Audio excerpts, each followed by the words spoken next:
എടാ എന്താണോ ഞാന് മനസ്സില് പണ്ടേ ഞങ്ങൾക്ക് എന്തിനു ഭയങ്കര ഇതാക്കിയേന് എന്താ ഓൻ്റെ ബർത്ത്ഡേന് 21-ാം തീയതി.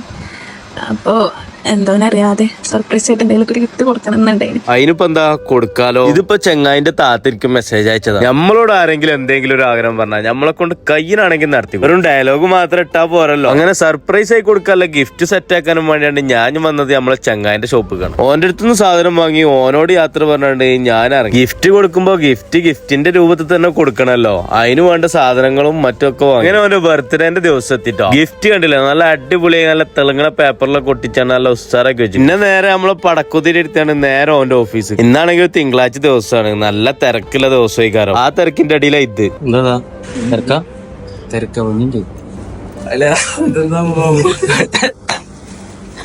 എന്റെ ബർത്ത്ഡേ അല്ലേ? എന്റെ പെങ്ങളെന്ന് എനിക്ക് മെസ്സേജ് ചെയ്തു.